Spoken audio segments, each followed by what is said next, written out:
ராகுல் காந்தி இந்த விஷயத்தில் ரொம்ப ரொம்ப தவறாக நடந்துக்கிட்டாரு அப்படின்னு தான் நான் பார்க்குறேன். சிபிஎம் உடைய மூத்த தலைவர் அவர் பினராயி விஜயன். அவரை இடி கைது செய்யணும்னு ஒரு வார்த்தையை சொல்கிறார். நீங்கள் கேரள மாநில காங்கிரஸ் தலைவர் அதை பேசலாம், அரசியல் பண்ணலாம். ராகுல் காந்தி அதுக்கு தேவையில்லாத வேலை. அவருடைய பேச்சு, இந்த பேச்சு கடுமையான ஒரு எதிர்வினையை ஏற்படுத்தியிருக்கிறது. குறிப்பாக பார்த்தீங்கன்னா கம்யூனிஸ்ட் கட்சிகள் கடுமையான ஒரு விமர்சனத்தை சொல்லியிருக்கிறாங்க. காங்கிரஸுடைய செயல்பாடு, ராகுல் காந்தியோட செயல்பாடு எல்லாமே ஒரு மூன்றாவது அணியை உருவாக்குறதுக்கான வாய்ப்புகள் அதிகமாக தெரியுது நான் பார்க்குறேன். ராகுல் காந்தியுடைய பேச்சில் திமுக சப்போர்ட், எங்களுக்கு திமுக சப்போர்ட் பண்ணுங்கிற நம்பிக்கை எங்களுக்கு இருக்குன்னு ஒரு வார்த்தையை சொல்கிறார். அதாவது பிஜேபிக்கு எதிரான மனநிலையில் இருக்கிற கட்சிகள் அடிப்படையில் திமுகவும் எங்களுக்கு சப்போர்ட் பண்ணணும்னு அவர் சொல்கிறார். எப்படி சொல்கிறாருன்னு தெரியல. இன்னும் 2 மாதங்களில் அகில இந்திய அளவில் திமுக தலைமையிலான ஒரு பெரிய கூட்டணி உருவாகிறதுக்கான வாய்ப்புகள் அதிகமாக தான் நான் பார்க்குறேன். இதற்கெல்லாம் காரணம் ராகுல் காந்தி தான், அவருடைய செயல்பாடு தான். என்னங்க யார் பிரவீன் சக்கரவர்த்திக்கு ஒரு எம்பிவி வாங்கணும், 2 மந்திரிங்கிறதுக்காக திமுக தூக்கி போட்டுட்டு ஒரு அகில இந்திய அளவில் ஒரு கூட்டணியை உடைக்கிறார். இதுதான் இப்போ இந்தியா கூட்டணிக்கு பெரிய லெவலில் ஒரு ஆபத்தை விளைவித்திருக்கிறது, உடைந்திருக்கிறது. கிட்டத்தட்ட இந்தியா கூட்டணிங்கிறது முடிவுக்கு வந்திருக்கிறது, அப்படி தான் நான் பார்க்குறேன். ஏன்னா சிபிஎம் உடைய அந்த கோவம் இனிமே அவங்க இருக்க மாட்டாங்க. நீ சிபிஎம் பெரிய கோவங்கிறது போது சிபிஐக்கும் அதே தான் நிலைமை தான் வரும். நீங்கள் ஏற்கனவே அவங்கெல்லாம் அகிலேஷ், பீகார் அவங்க எல்லாமே ஒரு மனநிலைக்கு வந்துட்டாங்க. என்ன இப்படி ஒரு சூழ்நிலை இருக்கும்போது 3வது அணிக்கான வாய்ப்புகள் அதிகம். காங்கிரஸை ராகுல் காந்தி கிட்டத்தட்ட ஒரு பெரிய பாதாளத்தில் தள்ளி விட்டு மூடிடுவாருன்னு தான் நான் நினைக்கிறேன். இப்படி ஒரு சூழ்நிலையெல்லாம் பார்த்தா நீங்கள் மாநில கட்சிகளை நீங்கள் எதிர்கட்சியாக இருக்கப்போ இப்படி நசுக்கணும்னு ஆசைப்படுறீங்க, உடைக்கணும்னு நினைக்கிறீங்க, அலட்சியப்படுத்துறீங்களே. இன்னும் ஆளுங்கட்சியாக ஆனீங்கன்னா என்ன ஆகுன்ற நான்.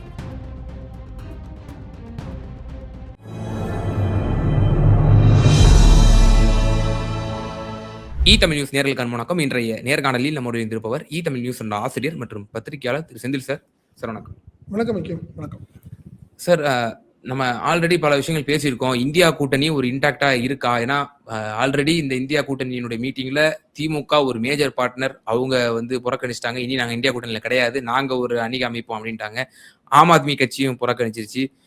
அதே போல அந்த கூட்டணியில சிபிஐ சிபிஎம் பங்கேற்று இருந்தாலும் எங்களுக்கு உரிய விளக்கம் கொடுங்க அப்படின்னு சொல்லி ராகுல் காந்தி மீது விமர்சனம் வச்சிருந்தாங்க. எப்படி எங்களை போய் நீ சிஜேபின்னு சொல்லுவீங்க அப்படின்னு கேட்டிருந்தாங்க, கம்யூனிஸ்ட் ஜனதா பார்ட்டி அப்படின்னு சொல்லுவீங்கன்ட்டு. இப்ப அதன் பிறகு இன்னொரு ஒரு பூகம்பம் ஒன்று வெடித்திருக்கிறது. சிபிஎம் சிபிஐ கடுமையான தங்களுடைய கண்டனங்களை தெரிவிச்சிருக்கிறாங்க. திரு ராகுல் காந்தி ஒன்றும் எங்களுக்கு கட்டி அணைக்க வேண்டாம் பினராயி விஜயன் அவர்களை, குறைந்தபட்சம் இந்த மாதிரி ஒரு அறத்தோட நீங்க செயல்படுங்க.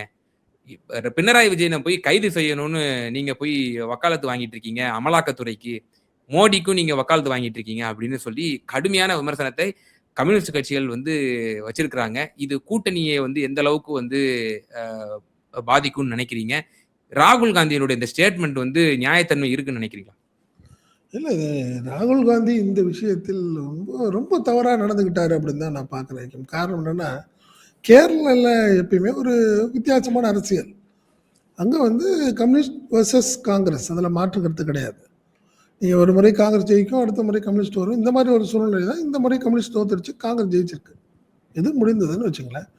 அங்கே ஏற்கனவே பிஜேபி கம்யூனிஸ்டை மிரட்டணும். இப்போ ஏன்னா இடி வழக்குகள் எல்லாமே பார்த்தீங்கன்னா ஒரு மிரட்டல் வழக்குகளாக தான் நம்ம பார்த்துட்ருக்குறோம். ஏன்னா எதுவுமே உண்மைத்தன்மை என்னங்கிறது காலம் தான் பதில் சொல்லணும். அப்படி ஒரு சூழ்நிலை தான்.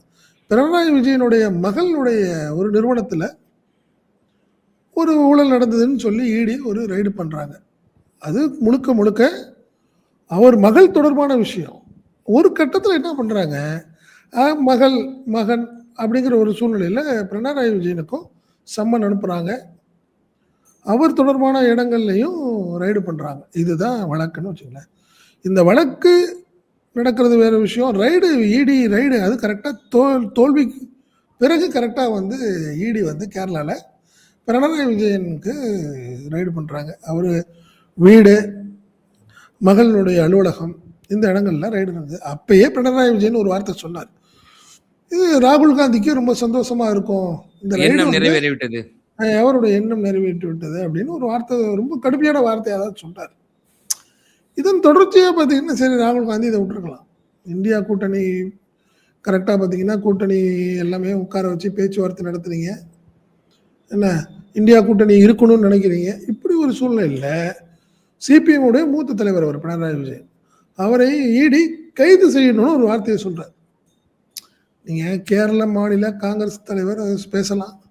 அரசியல் பண்ணலாம். ராகுல் காந்தி அதுக்கு தேவையில்லாத வேலை.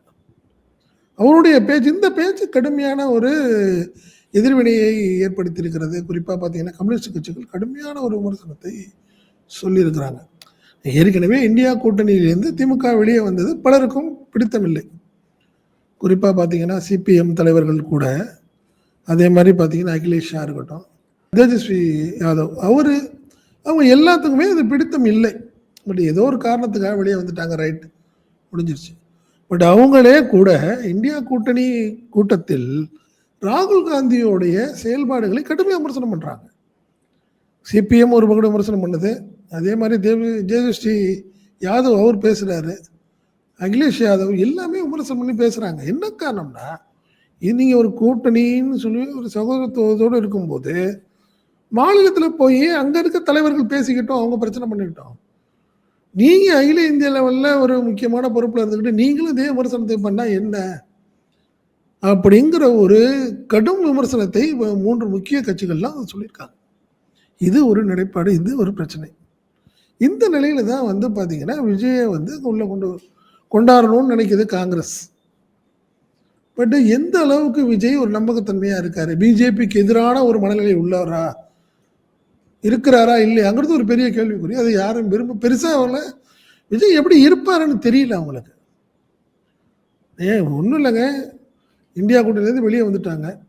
இப்போ எல்லாம் என்ன சொல்கிறாங்க, திமுகவும் பாஜக கூட்டணியும் ஆகப்போகுது, நெருங்கி வருகிறார்கள்னு ஒரு நிலையில தான் நேற்று ஒரு மீட்டிங் நடக்குது.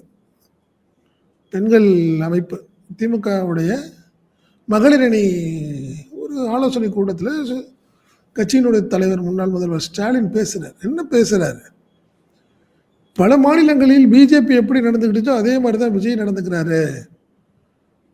ஒரு கட்சியை பர்ச்சேஸ் பண்ணி அங்கே எம்எல்ஏக்களை பர்ச்சேஸ் பண்ணி அவங்கள ரிசைன் பண்ண வச்சு கட்சியில் சேர்க்கிறாரு. கிட்டத்தட்ட பிஜேபியோட ஜெராக்ஸ்ன்னு கடுமையான விமர்சனத்தை வைக்கிறாரு பிஜேபி மேலையும்.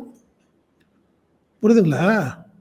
அதே மாதிரி இன்னொரு விஷயம் அவர் என்ன சொல்றாரு, இதே ஒரு விஷயத்தை மீண்டும் அவர் ஒரு விஷயம் சொல்றாரு. என்ன சொல்றாரு, நாங்கள் டெல்லிக்கு போகும்போது எங்களை விமர்சனம் பண்றீங்க, நீங்க டெல்லிக்கு போய் சிலர்களை பார்க்குறீங்க, பேசுறீங்க, உங்களை ஃப்ரண்ட்லைன்ல நிற்க வைக்கிறாங்களே, அப்போ நானும் விமர்சனம் பண்ணலாம்.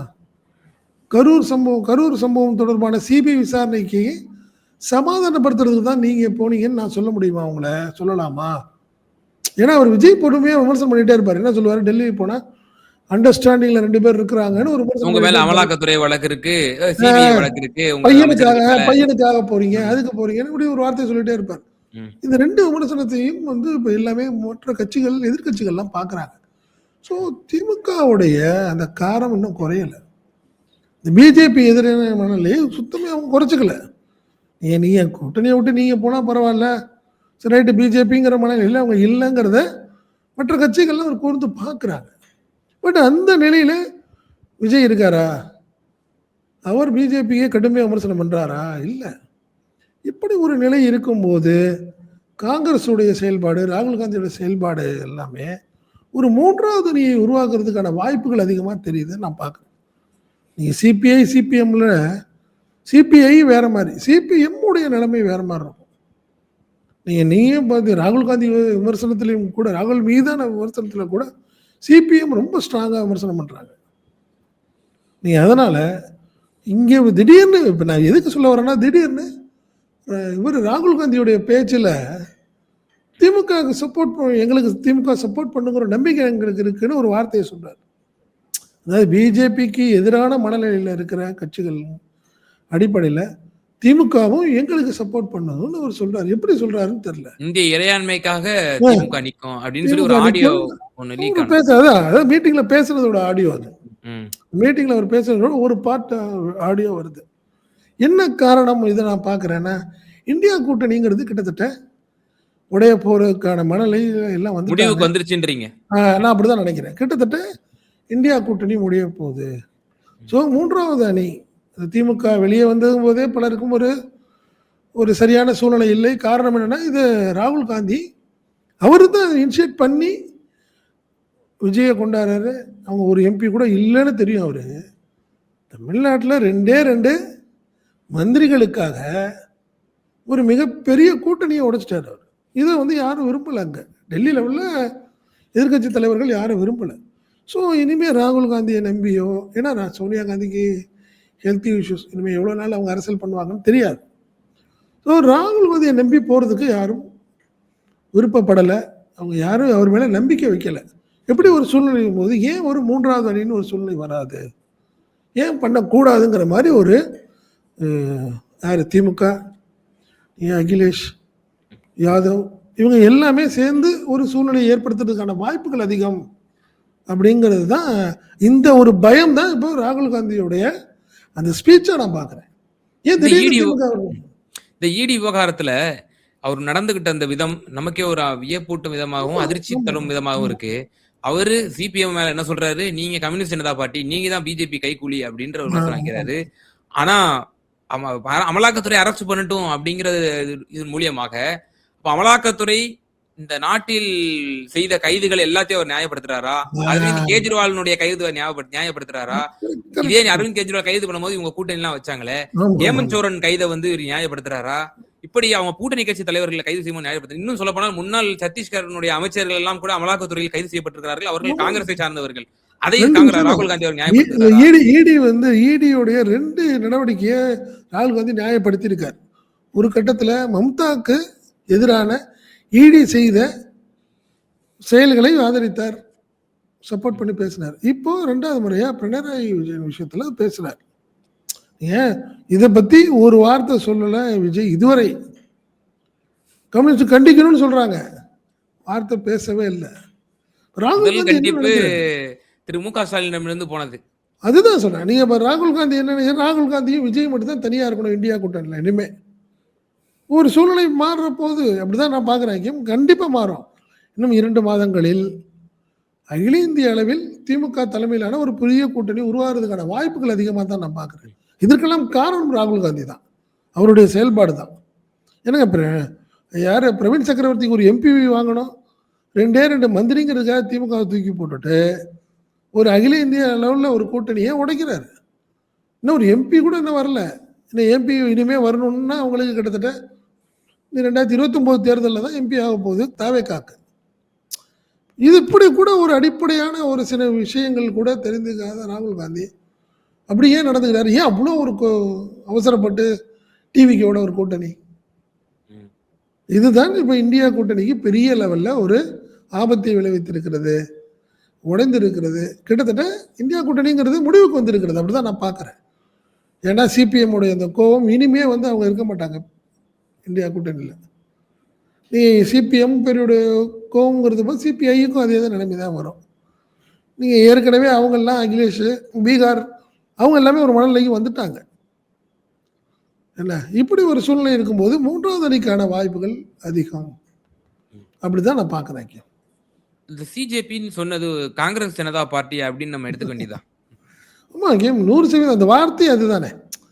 நீங்க அவர் என்ன நினைக்கிறாரு, என்ன காரணம் இந்த ஒரு வார்த்தையை சொல்லவே கூடாது, எப்படி சொல்லலாம், அவர் சொல்லலாம். அதை நீங்க அதான் சொல்றது, மாநில அரசு உள்ள சில விஷயங்களை நீங்க மாநில தலைவர்கள் பேசக்கூடிய விஷயம் அது.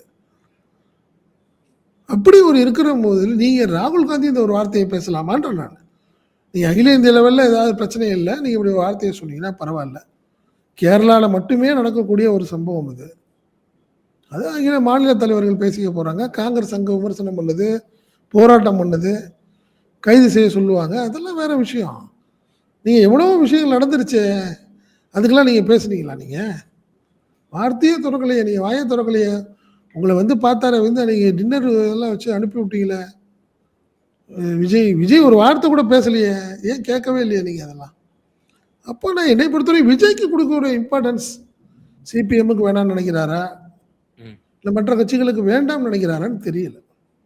சார் இப்போ காங்கிரஸினுடைய இயல்பான தன்மைன்னு இதை புரிஞ்சுக்க வேண்டியது இருக்கா? இல்ல ராகுல் தலைமைக்கு பிறகுதான் இது இப்படி இருக்கு அப்படின்னு நம்ம எடுத்துக்க வேண்டியது இல்ல இருக்கா? நீங்க ஆளுங்கட்சியா இருந்தால் காங்கிரஸ் கடுமையான ஒரு இதே பிஜேபியோட பல மடங்கு ஒரு இடியையுமா இப்போ இருக்கட்டும் உதாரணத்திற்கு CPI. திராவிட முன்னேற்ற கழகம் 2004, 14 ஆகிய காலகட்டத்துல வந்து நம்ம பல விஷயங்கள் பார்த்தோம். ஏர்செல்ஸ் மேக்சைஸ் வழக்கு, தயாநிதி ஆமா. மாறன் மீது போடப்பட்டதா இருக்கட்டும். அதே போல ராசா மீது 2G விவகாரமா இருக்கட்டும். அம்மையார் கனிமொழி அவர்களை வந்து சிறையில் அடைத்ததாக இருக்கட்டும். இது போல பல விஷயங்கள். அப்போது கூட கலைஞர் அவர்கள் அது ஒரு நல்ல ஒரு முன்மாதிரியாக என்னுடைய மகள் தானே வந்து பாதிக்கப்பட்டிருக்கு. இருந்தாலும் நான் கூட்டணியில தொடர்றேன் அப்படின்னு சொல்லி நாட்டு நலனுக்காகவும், மாநில நலனுக்காகவும், கட்சிக்காகவும் அவர் வந்து அவ்வளவு பெரிய தியாகங்கள்லாம் பண்ணியிருக்கிறாரு கலைஞர் அறிவாலயம் கருணாநிதி. அறிவாலயத்துக்கு வந்ததுங்க சிபிஐ. ம். சிபிஐ அதிகாரிகள் அறிவாலயத்துக்கு வந்தாங்க. 2011 11 இந்த காலகட்டத்தில் ம். புரியுதுங்களா? பட் பிஜேபிங்கிற ஒரு விஷயத்துக்காக சரி ரைட்டு காங்கிரஸ் தான் பரவாயில்ல அப்படின்னு நினச்சிக்கிட்டு இருந்தாங்க எல்லாமே. இப்போ வரைக்கும் அதான் நினச்சிக்கிட்டு இருக்கிறாங்கன்னு வச்சுங்களேன். அதனால பிஜேபியோட பல மடங்கு ஒரு ஆக்டோபஸ் கையை வைத்து நொறுக்கக்கூடிய ஆட்கள் காங்கிரஸ் ஆட்கள். இது சிதம்பரமா இருக்கட்டும், எல்லாத்துக்கும் கடந்த வரலாறு எல்லாத்தையும் 2G விஷயங்கள ஆமா. எப்படி இதே நடந்துச்சுன்னு சிதம்பரம் எல்லாத்துக்கும் அவர்கள் தெரியும். எப்படியெல்லாம் ட்ரீட் பண்ணாரு ஆர்.எஸ். அவர்கள அவர் ஆமா, சொல்லியிருக்காரு பல மேடைகள்ல. எல்லாத்துக்கும் தெரியும். அது எல்லாத்துக்குமே தெரியும்னு வச்சுங்களேன். ம். நீங்க அவங்கெல்லாம் அதெல்லாம் சகிச்சுக்கிட்டு தான் இருந்தாங்க. அந்த கூட்டணியில சகிச்சுக்கிட்டு தான் இருந்தாங்க. இப்படி பார்த்து இப்படி சூழ்நிலையில பார்த்தீங்கன்னா, சிதம்பரம் வந்தாரு. சிதம்பரத்துக்கு எம்பி ராஜ்யசபா எம்பி காங்கிரஸ் திமுக குடுத்துச்சு. ம். அது உள்ளுக்குள்ள அவ்வளோ பிரச்சனைக்கு மத்தியில குடுத்ததுன்னு வச்சுக்கங்களேன். அதனால காங்கிரஸ் எப்பவுமே மாறாது. இல்ல அதெல்லாம் அதே மாற்றம் சிதம்பரம் கிடையாது. விஜய் அவர்கள போய் சந்திச்சாரு. நம்ம யோசிச்சோம். ஆஹா! இவர் வந்து சந்திக்கிறார்னாலே எம்பி சீட்டுக்காக தான் சந்திப்பாரு அப்படின்னு சொல்லி, வந்து சந்தித்து மறுநாளே ஒரு சீட் நாங்க அலாட் பண்றோம் காங்கிரஸுக்கு அப்படின்னு சொல்லி ஒரு அறிவிப்பு வருது. அவர் தாவேக்கால. மெசஞ்சர் ஆக்கியம். அவர் மெசஞ்சர். இப்போ வந்து பார்த்தீங்கன்னா, இங்க தமிழ்நாட்டுல உள்ள ராகுல் காந்தியுடைய மவுத்தா அவர் இருக்கார். அவர் என்ன சொல்றாரோ அத போய் கேட்கிறார். சொல்றார். அவ்வளவுதான். அதுல ஒண்ணும் பிரவீன் இல்ல சக்கரவர்த்தி சோனியா காந்தியினுடைய ஒரு இதுவா இருப்பாரு. தூதரா இருந்தது. இருப்பாருன்னு. முதல்ல இருந்தது. பட் இப்ப இல்ல. நல்லா பார்த்தீங்கன்னா, இப்ப இந்த விஷயங்கள் எல்லாமே ராகுல் காந்தி வந்து ஒரு பிரச்சனை வரும்போது கூட, இப்ப பிரவீன் சக்கரவர்த்தி அவர் தானே கொண்டாந்தார். ம். பிரவீன் சக்கரவர்த்திக்கு தான் கன்ஃபார்ம் பண்றாங்க. அப்ப அவர் தான் தலைவரா கூட வரப்போறாருன்னு சொல்லிட்டு இருக்காங்கன்னு வச்சுக்கோங்க. அப்படி ஒரு நிலைமையில சொல்றபோது, எம்பி அவருக்கு தான் குடுக்க போணும்னு முடிவு பண்ணிட்டாங்க. இது ராகுல் காந்தியுடைய மூவ் தானே. நீங்க சொல்றது வந்து எப்பன்னா, 28, 30 சீட்டு ஷேரிங் அப்போ அவர் வந்தாரு. திமுகவுக்கு அது உடைஞ்சிருமோ அப்படிங்கிற ஒரு சூழ்நிலையில சோனியா வந்து காந்தியும் ஃபைனலைஸ் கார்கேயும் பண்ணிட்டு போனாரு. ம். ஆமா அப்போ சோனியாவும் கார்கேயும் சொல்லி வந்து பேசி போனார்னு வச்சுங்களேன். அதனால என்னை பொறுத்தவரை காங்கிரஸை ராகுல் காந்தி வந்து கிட்டத்தட்ட ஒரு பெரிய பாதாளத்துல தள்ளி விட்டு மூடிடுவாருன்னு தான் நான் நினைக்கிறேன். இப்படி ஒரு சூழ்நிலையெல்லாம் பார்த்தா நீங்க மாநில கட்சிகளை வந்து நீங்க எதிர்க்கட்சியா இருக்கப்ப இப்படி நசுக்கணும்னு ஆசைப்படுறீங்க, உடைக்கணும்னு நினைக்கிறீங்க, அலட்சியப்படுத்துறீங்களே. இன்னும் ஆளுங்கட்சியா ஆனீங்கன்னா என்ன ஆகும்ன்றேன் நான். என்ன கேம் நீங்க ஊபியா இருக்கட்டும், பீகாரா இருக்கட்டும், வெஸ்ட் பெங்காலா இருக்கட்டும். இப்ப நீங்க இதுல என்ன கொடுமைனா வெஸ்ட் பெங்கால்ல மம்தாவையும் மீட்டிங் கூப்பிட்டு அட்டெண்ட் பண்ண வைக்கிறீங்க. அந்த கட்சியை உடைச்சிட்டு இன்னொரு குரூப் இருக்குல்ல, அந்த குரூப் ராகுல் காந்தியை பார்த்து 2 மணி நேரம் பேசிட்டு போறாங்க. ஓ. என்ன அரசியல்னே புரியலையா? அரசியல் காங்கிரஸுடைய அரசியலா, ராகுல் காந்தியோட அரசியல சொல்றேன் நான். அதனால ஆளுங்கட்சியா இருக்கும்போதே இவ்வளவு பிரச்சனைகளை ஏற்படுத்தி, மாநில கட்சிகளை தங்களுடைய கட்டுப்பாட்டுக்குள் வைத்துக்கணும்னு நினைக்கிற நீங்க, ஆளுங்கட்சியானா எப்படி இருக்கும்? அதெல்லாம் அவங்கலாம் பார்ப்பாங்கல்ல. அதனால தான் திமுக கடுமையான விமர்சனத்தை வைத்தது. குறிப்பா பார்த்தீங்கன்னா, திங்கட்கிழமை நடந்த இந்தியா கூட்டணியில் காங்கிரஸுடைய நிலைப்பாடு குறித்து போஸ்டர் அடிச்சு ஒட்டக்கூடிய அளவுக்கு ஒரு கோபத்தை ஏற்படுத்தியது ராகுல் காந்தி தானே. உண்மையில அது உண்மை நல்ல ஒரு வார்த்தை கூட சொன்னாங்க.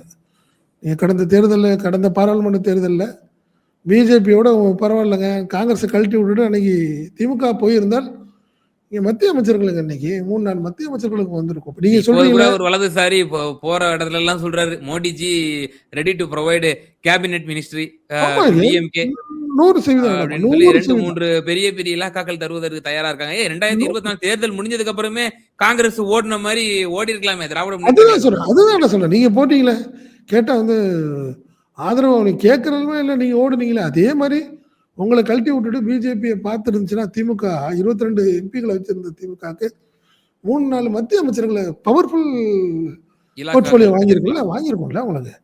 அதனால ராகுல் காந்தியுடைய செயல்பாடு என்பது இந்தியா கூட்டணியை முடித்து விட்டது. அப்படிதான் நான் பார்க்கிறேன். மூன்றாவது அணிங்கிறது தமிழ்நாட்டில் இது இந்திய அளவில் உருவாகிறதுக்கான வாய்ப்புகள் அதிகமாக தான் நான் பார்க்குறேன். ராகுலுக்கு எந்த அளவுக்கு புரிதல் இருக்கு? இப்போ தமிழ்நாட்டுல ஒரு 2 அமைச்சருக்கும் ஒரு ராஜ்யசபாவுக்கும் கூட்டணி வச்சதாக ஒரு குற்றச்சாட்டு. உண்மை தன்மையா அதுதான். ஏன்னா என்ன இருக்க போகுது டிவிகேவுக்கு? இந்தியா முழுக்க அவங்களுக்கு என்ன லாபி இருக்கு? அவங்களுக்கு என்ன பவர் இருக்கு? ஒண்ணுமே கிடையாது. எம்எல்ஏக்கள் இருக்காங்க 108 எம்எல்ஏக்கள். அதனால ஆட்சியை பிடிச்சிட்டாங்க கூட்டணி கட்சிகளை வச்சு. வரும் காலங்களில் அது வந்து சீயிங் இஸ் பிலீவிங் தான். நம்ம அது இன்னும் அது எதுவுமே நம்ம கற்பனை பண்ண முடியாது. 2029க்கு நாட்கள் இருக்கின்றன. அப்ப இந்த 3 ஆண்டுகள் வரைக்காவது அவங்க கொஞ்சம் ஸ்ட்ராட்டஜிஸ்டா அவங்க வந்து வேற மாதிரி பண்ணியிருக்கலாம். கேரளாவிலையும் கம்யூனிஸ்டுகளை இப்படி வந்து சீன்றாரு, அரெஸ்ட் பண்ணணும் அப்படின்றாரு. இப்படி ஒவ்வொரு மாநிலத்திலையும் அந்த பிராந்திய கட்சிகளை வந்து காலி பண்ணணும், அவங்கள வந்து அரெஸ்ட் பண்ணணும் அப்படிங்கிற மாதிரி அவரு இந்த போக்கு இருக்கு இல்லையா? இத வந்து ராகுல் என்ன எதை நோக்கி காங்கிரஸை நகர்த்தி கொண்டிருக்கிறார்? இல்ல அவருக்கு ஒரு காம்ப்ளெக்ஸ் வந்துருச்சு. என்ன காம்ப்ளெக்ஸ்? மாநில கட்சிகளுடைய டாமினேஷனுங்கிறதுனால தான் காங்கிரஸ் வீக்காக போயிடுச்சு. பட் பிஜேபி அப்படி இல்லை. மாநில கட்சிகளை கையில் கண்ட்ரோலில் வச்சுக்கிட்டு நாங்கள் வளர்ற தங்களுடைய வளர்ச்சிக்கு அதை பயன்படுத்திக்குது பிஜேபி. நம்ம அப்படி இல்லை அப்படிங்கிற ஒரு விஷயம் அவருக்கு வந்துருச்சு. அதுதான் உண்மை. பல மாநிலங்களில் காங்கிரஸ் காணா போனதுக்கு காரணம் அந்த மாநில கட்சிகளோடையே இருந்து நம்ம வீணாக போயிட்டோம். பட் பிஜேபி அப்படி கிடையாது. அது தன் தனித்துவத்தை இழக்காம அந்த மாநில கட்சிகளோட கூட்டணி வச்சு ஒரு காலகட்டத்தில் அந்த மாநில கட்சிகளை ஒன்றில் ஆக்கி பிஜேபி வளருது அப்படின்னு ஒரு காம்ப்ளெக்ஸ் வந்துருச்சு அவருக்கு. சரி, அப்படி இருக்கும் பட்சத்தில் நீங்கள் வளர்றதுக்கான வாய்ப்புகளை ஏற்படுத்தணும். நீங்கள் டூர் போகணும். ஒவ்வொரு மாநிலத்திலையும் வளர்ச்சிக்கான கொஞ்சமாவது எஃபர்ட் எடுக்கணும்.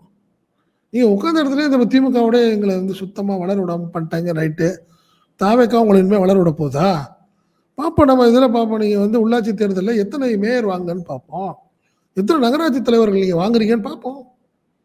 கொடுப்பாங்களான்னு பார்ப்போம். வாய்ப்பே இல்லை. அது பாருங்க, நடக்காது. பெரிய லெவலில் நடக்காது. மாற்றமே இல்லை.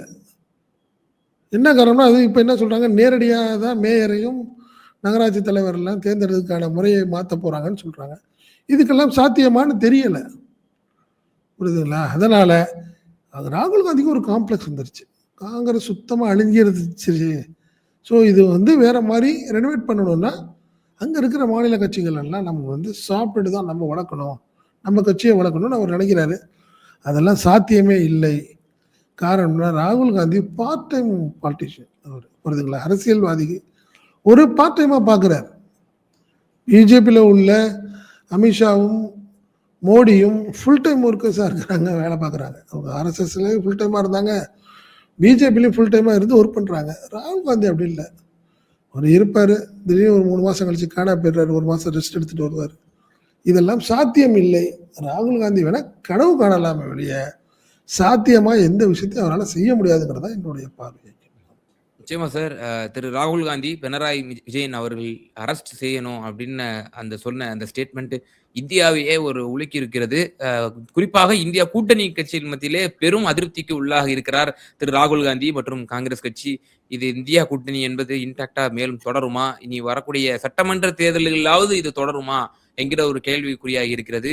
எப்படி அமைகிறது, மிக புதிதாக ஒரு அணி அமைகிறதா என்பதை நம்ம பொறுத்திருந்து பார்ப்போம். அரசியல் திசை நாளொன்றுக்கும் வெவ்வேறு திசையை நோக்கி போய் கொண்டிருக்கிறது இந்த 2026 சட்டமன்ற தேர்தலுக்கு பிறகு. ரொம்ப நன்றி உங்களோட நேரத்தை பயன்படுத்தி.